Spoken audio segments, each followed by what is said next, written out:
जय राधे श्री राधे जय श्यामा जय श्यामा श्यामा जय श्यामा जय श्री श्यामा जय श्यामा जय श्यामा श्यामा जय श्यामा जय श्री श्यामा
ब्रजमोहन लाल की जय।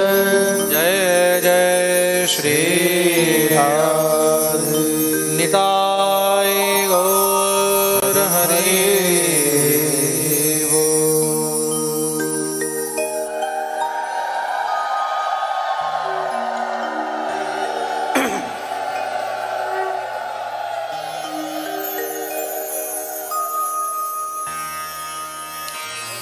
परमानंद चिन्मूर्ति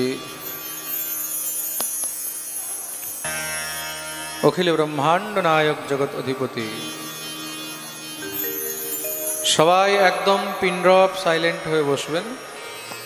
খুব ছোট জায়গা তো, আপনারা কথা বললে তখন এখানে কিন্তু পাঠ খুব সমস্যা হবে। কেউ কোনো বার্তালাপ করবেন না। অনন্ত কোটি ব্রহ্মাণ্ড নায়ক ভগবান শ্রী রাধা শ্যামসুন্দরের অসীম কৃপা অসীম অনুকম্পায়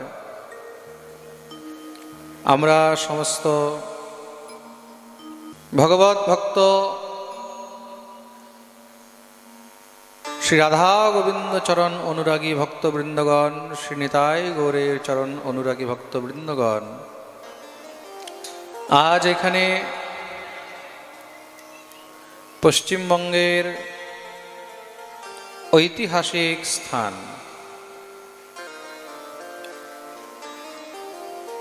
দিব্য ভগবান শ্রীমন মহাপ্রভুর কৃপালব্ধ স্থান, যেই স্থান থেকে সম্পূর্ণ বিশ্বে গৌরের প্রচার হয়েছে,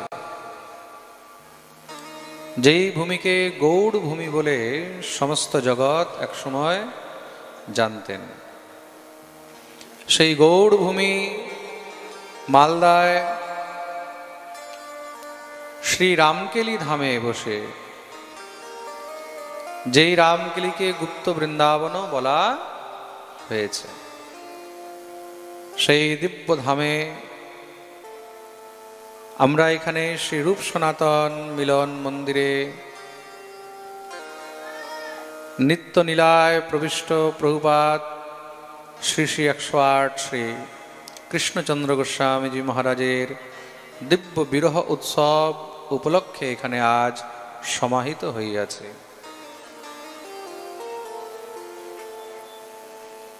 সর্বপ্রথম নিত্যনীলা প্রবিষ্ট পরম ভাগবত আচার্য প্রবর শ্রী নরোত্তম ঠাকুর মশায়ের কুলভূষণ প্রভুপাদ শ্রী শ্রী কৃষ্ণচন্দ্র গোস্বামীজি মহারাজের শ্রীচরণে সর্বপ্রথম কোটি কোটি বন্দন। ওনার সমস্ত সব শিষ্য ভক্ত পরিকর আচার্য বৃন্দদের শ্রীচরণে আমার কোটি কোটি বন্দন। উপস্থিত সমস্ত ভক্তদের শ্রীচরণে, যারা লাইভ এই পাঠ শ্রবণ করছেন সেই সমস্ত ভক্তদের শ্রীচরণে আমার বারংবার বন্দন।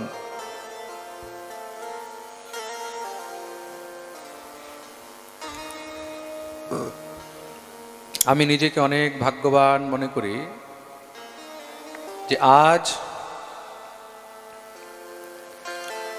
এই দিব্য পুণ্য পাবন সময়ে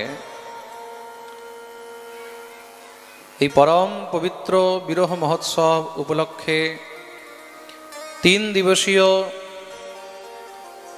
এই দিব্য অনুষ্ঠানের মধ্যে সর্বপ্রথম প্রভুপাদের শ্রীচরণে শ্রদ্ধাঞ্জলি দেওয়ার জন্য সমস্ত সব প্রভুপাদের শিষ্যগণ, আমাদের রঘুদা আমাকে যে সেবার সৌভাগ্য দিয়েছে তার জন্য আমি তাদের অনেক ঋণী হয়ে থাকলাম।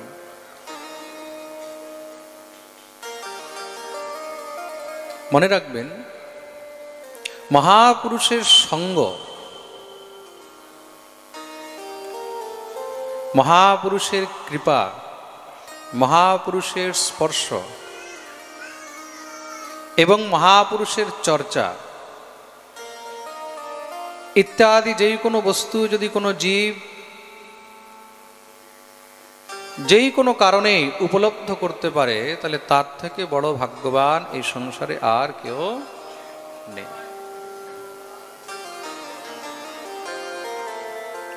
মনে রাখবেন, জিহ্বা ভগবান সবাইকে দিয়েছে, জিহ্বা ভগবান সবাইকে দিয়েছে, কিন্তু এই জিহ্বা দিয়ে ভগবান আর ভক্তের নাম সহজে সবার মুখ থেকে বেরোয়। এই ব্রহ্মাণ্ডে কোটি কোটি জীব জন্মগ্রহণ করে, তার মধ্যে পশু পক্ষী কীট ভৃঙ্গ থেকে মনুষ্য ইত্যাদি সবই রয়েছে। 84 লক্ষ জনির মধ্যে এই মনুষ্য জীবন সর্বশ্রেষ্ঠ জীবন। মনে রাখবেন, কিন্তু কোনো পশু পক্ষী কীট ভৃঙ্গ কেউ হরিনাম করতে পারে না, একমাত্র মনুষ্যই করতে পারে। আর সেই মনুষ্যের মধ্যেও যেই জীব ভারত ভূমিতে জন্মগ্রহণ করেছেন, তার থেকে বড় ভাগ্যবান এই পৃথিবীর মধ্যে আর দ্বিতীয় কেউ নয়। স্বয়ং ভগবান বলেছেন, ত্রৈলোক্যে পৃথিবী ধন্য, তিন লোকের মধ্যে পৃথিবী হলো ধন্য। আর সেই পৃথিবীর মধ্যেও কিন্তু ভারত ভূমি হলো অত্যন্ত ধন্য। তস্মাৎ ভারত সর্বাত্মা ভগবান ঈশ্বর হরি। আর সেই ভারতের মধ্যেও ভগবানের সব থেকে প্রিয় জায়গা হলো শ্রীধাম বৃন্দাবন।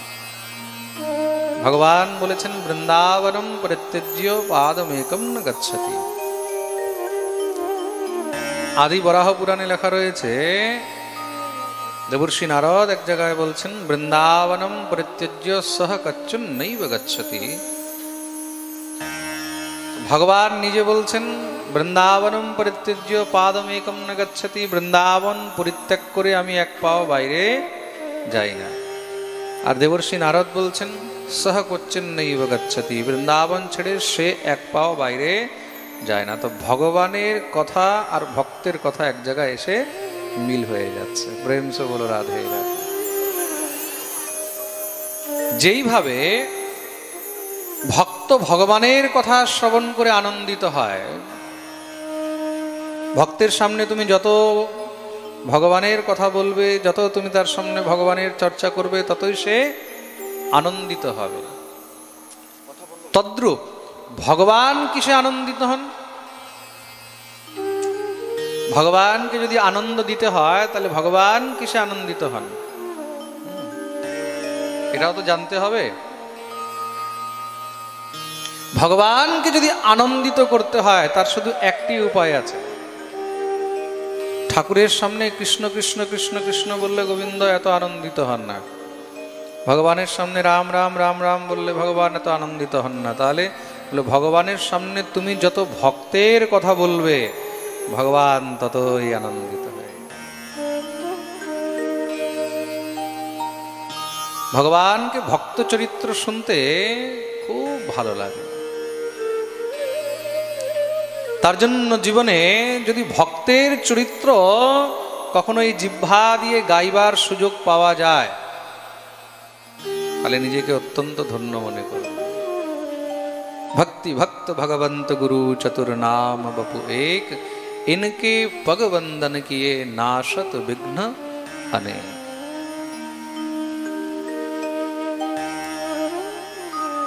ভগবান একমাত্র ভক্তের বশে সব সময় রয়েছেন।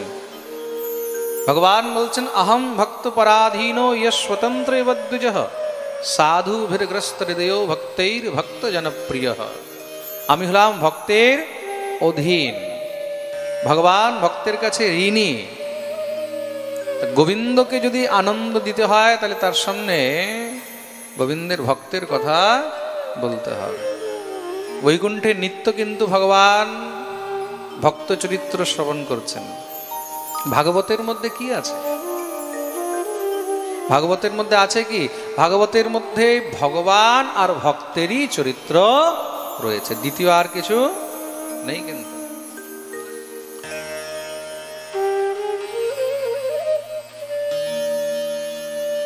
মনে রাখবে, যেই প্রকার কৃষ্ণ চরিত্র শ্রবণ করলে ভক্তি আসে, ভক্তের চরিত্র শ্রবণ করলে প্রেম আসে।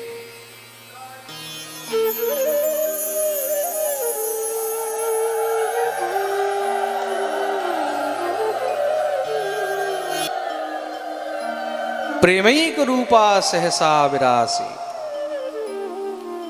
ভগবতী ভক্তি দেবী সমস্ত ভক্তদের সঙ্গে কৃষ্ণ প্রেম প্রাপ্ত করে দিব্য নৃত্য আরম্ভ করেছেন। মনে রাখবে, গোবিন্দকে পেয়ে সেখানে যে আনন্দ হয় না, কৃষ্ণ ভক্তকে পেয়ে তার থেকেও বেশি আনন্দ হয়। ভক্তের এত মহিমা কেন? ভগবত প্রেম একমাত্র ভগবত ভক্তই প্রদান করতে পারে। ভক্ত ছাড়া প্রেম এই সংসারে দ্বিতীয় কেউ দিতে পারে না। তার জন্য শ্রী ধ্রুবজি মহারাজ গোবিন্দের কাছে কি চেয়েছেন? ভগবান ধ্রুবকে বললেন, ধ্রুব, আমি তোমার উপরে অত্যন্ত প্রসন্ন হয়েছি, তুমি বর চাও, বলো কি চাও। শ্রী ধ্রুবজি মহারাজ বলছেন, প্রভু আপনার কাছে কি চাইবার আছে? স্বয়ং সাক্ষাৎ আপনাকে পাওয়ার পরে আর কোনো বস্তুর অভিলাষা থাকে না। ভগবান বললেন, কিছু তো ইচ্ছা নিশ্চয়ই তোমার থাকবে। বলে, প্রভু হ্যাঁ, ইচ্ছা একটি আছে। কি? ভক্তি মোহ প্রবহতাম ত্বয়ি মে প্রসঙ্গ ভূয়াদনন্ত মহতা মমলাশয়ানাম येनाञ्जसोल्वणमुरोऽभ्यसनं भवाब्धिं नेष्ये भवद्गुणकथामृतपानमत्त ভক্তিম মোহ প্রবহতাম ত্বয়ি মে প্রসঙ্গ। প্রভু যদি দিতেই হয় তাহলে এমন কৃপা করুন যেন আমি সবসময় ভক্ত সঙ্গ পেতে থাকি।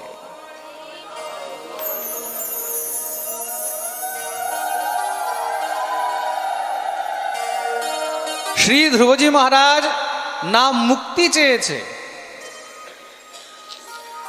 বেদান্তের মধ্যে 4 প্রকারের মুক্তি বলা হয়েছে। কত প্রকারের? 4 প্রকারের বেদান্তে মুক্তি বলা হয়েছে, আর ভাগবতে 5 প্রকারের মুক্তি বলা হয়েছে। কেন? ভাগবত হলো বেদান্তেরও উপরের বস্তু। প্রেম সে বলো রাধে রাধে।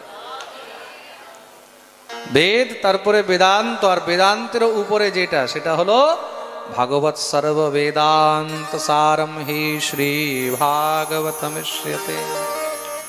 বেদের উপরে হলো বেদান্ত, আর বেদান্তের সার হলো শ্রীমদ্ ভাগবত। তা বেদান্তে 4 মুক্তি বলা হয়েছে, আর ভাগবতে 5 মুক্তি বলা হয়েছে। ভগবান কি করেন? জীবকে নিজের থেকে দূরে রাখার জন্য তাকে মুক্তি দিয়ে দেন। কিন্তু মুক্তি দিলে কি হয়? মুক্তি পেয়ে জীব ভগবান থেকে দূরে থাকে। কিন্তু যারা ভগবত ভক্ত তারা মুক্তি চায় না, তারা কি চায়? ভক্তি চায়। কি চায়? ভক্তি। কেন? ভগবানকে ভক্তি অত্যন্ত প্রিয়। দেবর্ষি নারদ বলছেন না, ত্বম তু ভক্তি প্রিয়া তস্য সততম প্রাণতোধিকা ত্বয়াহুতস্তু ভগবান ইয়াতি নীচ গৃহেষ্বপি।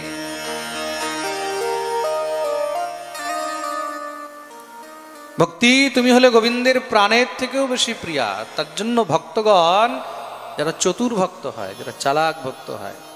আর চালাক ভক্ত কে হয়? বলে, যেই জন কৃষ্ণ ভজে সে বড় চতুর। কৃষ্ণ ভক্তরা বহুত চালাক হয়, কিন্তু প্রেম সে বলো রাধে রাধে বলো না। আরো জোরে, আরো জোরে, আরো জোরে, সবাই দোনো হাত উপরে করে জয় জয় শ্রী রাধে। পুরো মালদায় নয়, পুরো বিশ্ব সবাই যেন জানতে পারে যে রামকেলিতে আজকে হরিকথা হচ্ছে। আর এই হরিকথা কার উপলক্ষে হচ্ছে? আমাদের নিত্যলীলা প্রবিষ্ট প্রভুপাদ শ্রী শ্রী 108 শ্রী কৃষ্ণচন্দ্র গোস্বামীজি মহারাজের বিরহ মহোৎসব উপলক্ষে হচ্ছে।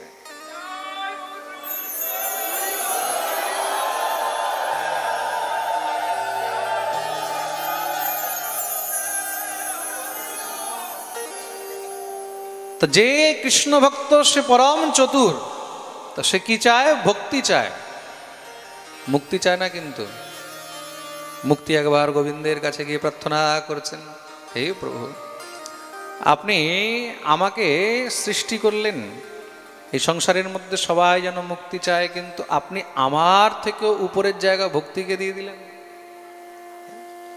আমার থেকে উপরে আপনি ভক্তিকে জায়গা দিয়ে দিলেন, তাহলে প্রভু আমার মুক্তি কবে হবে? আমার মুক্তি কবে হবে? মুক্তি গোবিন্দকে জিজ্ঞাসা করছেন।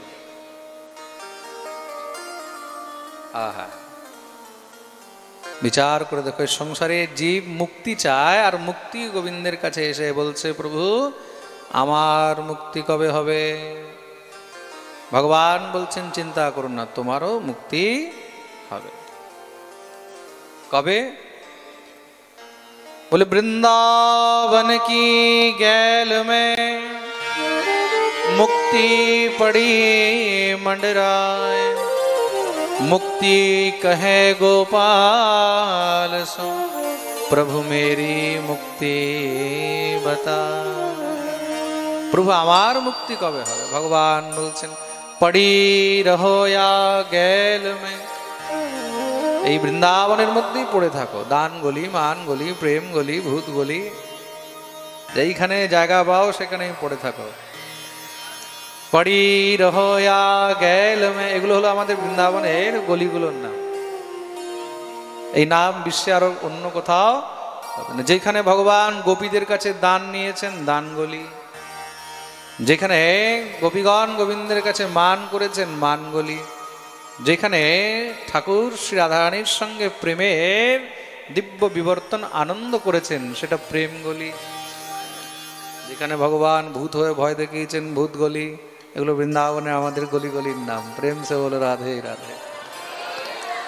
তা বলছেন, পড়ি রহো या গেল में साधु संत चले जाए, उड़ी उड़ी रज मस्तक गिरे तो मुक्ति मुक्त है जा। পড়ে থাকো এই বৃন্দাবনের গলির মধ্যে, না জানে কোন সময় কোন সাধু, কোন বৈষ্ণব, কোন ব্রজবাসীর চরণের ধুলা তোমার মাথায় পড়বে। ওই পড়তে পড়তে পড়তে পড়তে সেই পদরজ পেতে পেতে একদিন তোমারও মুক্তি হয়ে যাবে, একদিন তোমারও মুক্তি হয়ে যাবে। তার মানে ভগবান কি বলছেন? আমার শরণাগতি নিয়ে তোমার মুক্তি হবে না, তাহলে কি? ওর ভক্তের পদরজ পেতে পেতে তোমার মুক্তি হবে। তার মানে কি? আমা হইতে আমার ভক্ত বেশি বড়। আর ভক্ত কিভাবে চেনা যায়? বলে ভক্ত তার চরিত্র, তার চাল, তার জীবনীতে চেনা যায়। মহাপুরুষগণ তাদের লক্ষণে চেনা যান। কিন্তু যারা মহাপুরুষ তারা কখনো এদেরকে বলেন না যে আমরা মহাপুরুষ। মহাপুরুষকে কখনো বলতে হয় না যে আমি মহাপুরুষ। তার চরিত্র, তার চাল, তার জীবনী, তার লক্ষণই বলে দেবে যে তিনি একজন মহাপুরুষ। সূর্যকে কখনো নিজের পরিচয় দিতে, সূর্য কখনো পরিচয় দেয় আমি সূর্য, আমি সূর্য, পরিচয় দিতে হয় না। তদ্রূপ যারা মহৎজন তাদেরকে নিজের পরিচয় দেওয়ার প্রয়োজন হয় না। তাদের লক্ষণেই বোঝা যায় যে তারা মহৎজন। আর যারা ঢঙ্গী হয়, পাখণ্ডী হয়, তাদেরকে নিজের পরিচয় দেওয়ার প্রয়োজন হয়। বলে আমি মহৎজন, জানো আমি অমুক বংশের লোক, জানো আমি অমুক আমি অমুকের ছেলে, আমি অমুকের পুত্র, আমি অমুকের বংশে জন্ম দিয়েছি, তাকে পরিচয় দিতে হয়। কিন্তু যারা ভগবত কৃপাপাত্র মহৎজন তাদেরকে কার পরিচয় দেওয়ার প্রয়োজন হয় না, তারা স্বনাম ধন্য হয়। এরকমই একজন ছিলেন আমাদের নিত্যলীলা প্রবিষ্ট প্রভুপাদ শ্রী শ্রী 108 শ্রীকৃষ্ণচন্দ্র গোস্বামীজি মহারাজ। এমন একজন সরল ব্যক্তিত্ব, যেহেতু আরো ভালো করে আমি এই কারণে জানি, কেন কি উনার সঙ্গে আমার পিতৃদেবের খুব ভালো একটা ঘনিষ্ঠ সম্পর্ক ছিল। আর দুইজনের মধ্যে একটা সিমিলারিটিও রয়েছে। উনার নাম হলো কৃষ্ণচন্দ্র গোস্বামীজি, আমার পিতৃদেবের নাম হলো শ্রী কৃষ্ণপদ গোস্বামীজি। দুইজনের নামের মধ্যেই কৃষ্ণ শব্দ যুক্ত রয়েছে। এমন সহজ, এমন সরল, এমন ব্যক্তিত্ব কিন্তু অত সহজে দেখা যায় না। কার যদি মহারাজ 200, 500, 1000 শিষ্য হয়ে যায় না, দেখবে তাদের একদম চাল ঢাল কথাবার্তাই পাল্টে যায়। একবারে দেখবে মহারাজ, হ্যাঁ, কথাবার্তা, রূপ, রং মহারাজ সব পাল্টে যায়। দেখবে অভিমান অনেক তাড়াতাড়ি চলে আসে, কিন্তু পদ প্রতিষ্ঠা, শিষ্য ভক্ত এগুলোর অনেক অভিমান চলে আসে। কিন্তু যার হাজার হাজার নয় লক্ষ লক্ষ শিষ্য রয়েছে, সেই ব্যক্তির মধ্যে কিঞ্চিত অভিমান জীবনে কখনো আসেনি।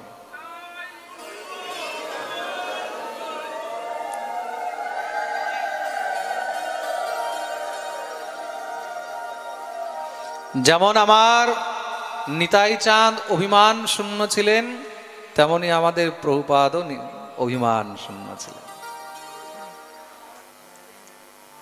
আমি নিজে দেখেছি, বৃন্দাবনে তিনি 84 ক্রোশ পরিক্রমা করাতেন ভক্তদেরকে নিয়ে। হয়তো অনেকে ওনার সঙ্গে গেছে 84 ক্রোশ করতে। কে কে গেছে ওনার সঙ্গে কোনো সময় পায়ে হেঁটে 84 ক্রোশ করতে? আচ্ছা, বাহ। আমি অনেক সময় দেখেছি কোনো সময় গাছের নিচে বসে আছে, হ্যাঁ, কোথাও মহারাজ একদম সিম্পল হলের মধ্যে ওইখানে সব শিষ্যদের সঙ্গে ভক্তদের সঙ্গে ওইখানে পড়ে আছে। যাদের কাছে পয়সা নেই এমন ভক্তদেরকেও তিনি সঙ্গে নিয়ে পরিক্রমা করেছেন। এমন সিদ্ধ মহাপুরুষ, অলৌকিক তার লীলা দেখুন। জন্ম হয়েছে কবে? রাস পূর্ণিমার দিন। বাংলাদেশে আমাকে রঘুদা বললেন, বাংলাদেশে ঢাকার কাছে পুতলিয়া, পুতলিয়া না জায়গাটার না, সেই পুতলিয়া জায়গার মধ্যে ওনার আবির্ভাব হয়েছে। হ্যাঁ, মিথিলা, আচ্ছা। তো সেখানে আবির্ভাব হয়েছে পূর্ববঙ্গে। আর কোন দিন হয়েছে? রাস পূর্ণিমা। আমাকে বললেন, দেখো, মহাপুরুষের আগমন আর মহাপুরুষের গমন দুটি কিন্তু অদ্ভুত হয়। আগমন হয়েছে রাস পূর্ণিমার দিন। আমাদের যুগল সরকারের নিত্য নীলার যে দিব্য মহারাজ অদ্ভুত দিবস, সেই রাস পূর্ণিমার দিন তিনি আবির্ভূত হয়েছেন। আর এই ধরাধাম থেকে নিত্যলীলায় প্রবিষ্ট হয়েছেন কবে? কার্তিক মাস, বহুলা অষ্টমী, কুণ্ড অষ্টমী, রাধা কুণ্ডের স্নানের দিন। আর আমাকে রঘুদা আর বাকি সব শিষ্যরা বললেন যে রাধা কুণ্ড স্নানের দিন, কুণ্ড স্নানের পরে তিনি দেহত্যাগ করলেন। আহা, 5:10। বাহ, বিচার করে দেখুন। মনে রাখবে, শাস্ত্রে একটি কথা রয়েছে, মানুষ চেনা যায় মরণে। কে জীবনে কতটা সৎকর্ম করেছে সেটা কিন্তু অন্তিম সময়ে চেনা যায়। অন্তিম সময় মহারাজ যার উত্তম হয় বিচার করে নেবে নিশ্চয়ই তিনি কোনো ভগবত কৃপাপাত্র, কোনো সৎ মহাপুরুষ, কোনো সজ্জন। না হলে সংসারের মধ্যে মহারাজ এরকম অনেক জীব, এরকম অনেক সাধকদেরকেও দেখা যায় যে মৃত্যু কিভাবে হচ্ছে বলে শৌচ করতে করতে মৃত্যু হয়ে গেছে, শৌচে বসেছে মৃত্যু হয়ে গেছে। দেখা গেল মহারাজ কোনো গাড়ি ধাক্কা মেরে দিয়েছে, মৃত্যু হয়ে গেছে। বিছানায় পড়ে পড়ে কষ্ট পেতে পেতে মৃত্যু হয়েছে। অনেক সময় কি হয়, অধোগতি হয়ে যায়, কিন্তু ঊর্ধ্বগতি কোনো বিশেষ ভগবত কৃপাপাত্র সাধকেরই সম্ভব হয়।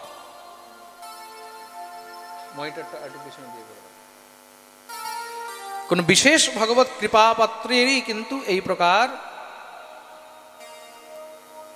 ঊর্ধ্বগতি হয়, অন্যথা ঊর্ধ্বগতি অত সহজে কিন্তু পাওয়া যায় না। মনে রাখবে, আপনারা জীবনে যা ভজন করলেন, সাধন করলেন, তার বাস্তবিক ফল তখনই পাবেন যখন আপনার মৃত্যু মঙ্গলময় হবে। শ্রীমদ্ ভাগবত আমাদেরকে কি শেখাচ্ছে?